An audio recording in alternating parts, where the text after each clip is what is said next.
మన ప్రభువును లోకరక్షకుడైన యేసుక్రీస్తు నామమున మీ అందరికీ నా యొక్క ప్రత్యేక వందనములు. ఈ ఉదయకాల సమయమున దేవుడు మనకిస్తున్నటువంటి వాగ్దానమును చదువుకుందాం. నెహెమ్యా గ్రంథము 4వ అధ్యాయము 14వ వచనము. వారికి మీరు భయపడకుడి, మహాగణుడును భయంకరుడునగు యెహోవాను జ్ఞాపకం చేసుకొనుడి. ఆమేన్. దేవునికే మహిమ కలుగును గాక. ఈ ఉదయకాల సమయమున దేవాతి దేవుడు ఈ యొక్క వాగ్దానము ద్వారా మనందరితో మాట్లాడుతూ ఉన్నారు. ఈ యొక్క వాక్యమును మనం జ్ఞాపకం చేసుకుంటే, వారికి మీరు భయపడకుడి, మహాగణుడును భయంకరుడునగు యెహోవాను జ్ఞాపకం చేసుకొనుడి.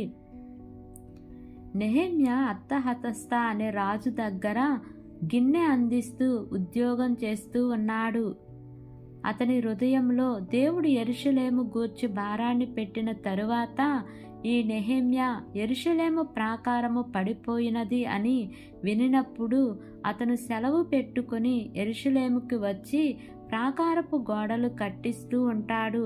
అది చాలా ప్రయాసతో కూడిన పని. కానీ నా దేవుని పట్టణము కట్టబడాలి, నా దేవుని ప్రజలు క్షేమముగా ఉండాలి, నా దేవుని పట్టణము ఈ విధముగా ఉండుటకు వీలు లేదని తన ఉద్యోగాన్ని, తన ధనాన్ని, తన సమయాన్ని, సమస్తాన్ని దేవుని కొరకు వినియోగించి మరి నెహెమ్యా ఈ పని చేస్తున్న సమయంలో యెరూషలేము ప్రాకారములు కడుతూ తనతో ఉన్న వారినందరినీ పురుకొల్పుతూ ఆ పనిని ప్రారంభించినప్పుడు పని జరుగుతున్న సందర్భంలో కొంతమంది శత్రువులు వారి మీదకి ఎదురై ఆ పని ఆపటానికి ఎన్నో ప్రయత్నాలు చేశారు. వారికి హాని చేయటానికి ప్రయత్నం చేశారు. చివరికి చంపటానికి ప్రయత్నం చేశారు. అలాంటి సందర్భంలో తనతో ఉన్న అధికారులతో, ప్రజలతో నెహెమ్యా మాట్లాడుతున్నాడు. మీరు వారికి ఏమి భయపడవలసిన అవసరం లేదు. భయంకరుడు, మహాగణుడు, మహోన్నతుడైన యెహోవా దేవునిని జ్ఞాపకం చేసుకోండి అని నెహెమ్యా చెప్తున్నాడు. అలాగా మన జీవితంలో మంచి పని కోసం, దేవుని కోసం, నీతి కోసం, యథార్థత కోసం మనం జీవిస్తూ ఉన్నప్పుడు మన జీవిత యాత్రలో సాతానుడు కూడా ఎన్నో శోధనలకు మనల్ని గురి చేస్తూ ఉంటాడు. ఎన్నో ఆటంకాలు మనకు కలగజేస్తూ ఉంటాడు. ఈ ఉదయకాల సమయమున ఈ యొక్క వాక్యము వింటున్న ప్రియా సహోదరి, సహోదరుడా, నీవు ఎవరివైనా సరే నీవు దేవుని కోసం బ్రతకాలని నీవు తీర్మానం చేసుకున్నప్పుడు నీకు ఎన్నో శోధనలు ఎదురవ్వచ్చు. అయితే నీవు ఎవరికి భయపడవలసిన పని లేదు. ఏ శత్రువుకి నీవు భయపడవలసిన పని లేదు.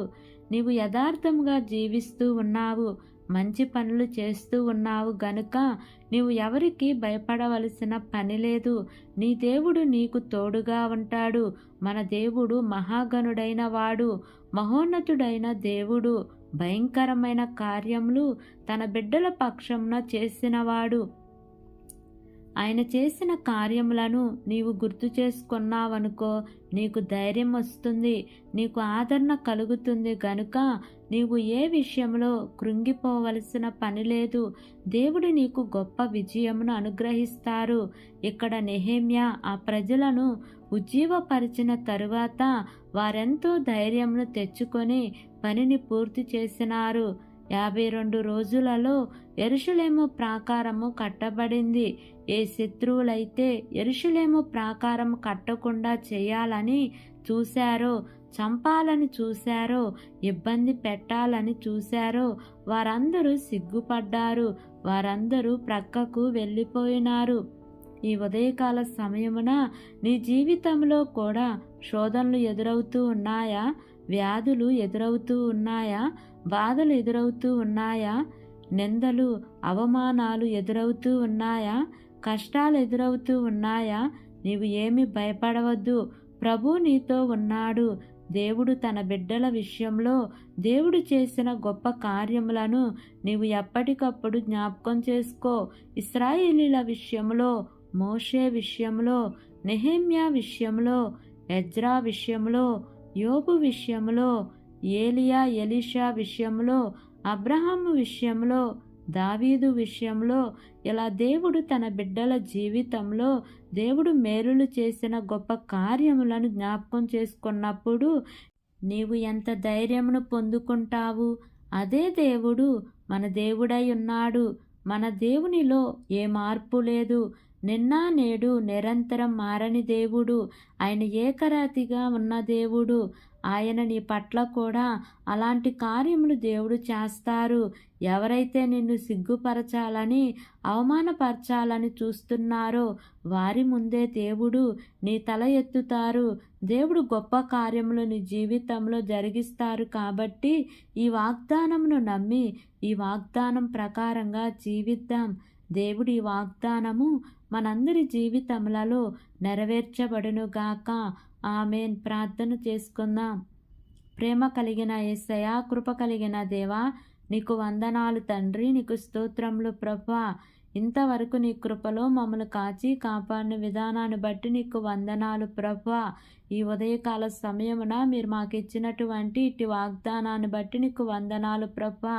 వింటున్న ప్రతి ఒక్క బిడ్డ జీవితంలో ఈ వాగ్దానాన్ని నెరవేర్చమని మిమ్మల్ని వేడుకుంటున్నాను ప్రభువా. మా దేశమును పరిపాలిస్తున్న ప్రతి అధికారుల కుటుంబాలను మీరు జ్ఞాపకం చేసుకోండి అయ్యా. వారు చేస్తున్న పనుల్లో మీ యొక్క సఫలతను ఉంచండి దేవా. వారు దేవా నూతనంగా ప్రారంభిస్తున్న ప్రతి కార్యక్రమంలో మీరు ముందుండి నడిపించండి దేవా. ఈ దినము ప్రయాణం చేస్తున్న ప్రతి బిడ్డను జ్ఞాపకం చేసుకుని వారి ప్రయాణంలో క్షేమాన్నిచ్చి సురక్షితంగా నడిపించమని, నా యొక్క ప్రార్థన ఆలకించి అంగీకరించమని నజరేయుడైన యేసు అతి పరిశుద్ధ నామమున అడిగి వేడుకొని పొంది ఉన్నాము తండ్రి. Amen, amen, amen. Praise the Lord. God bless you all.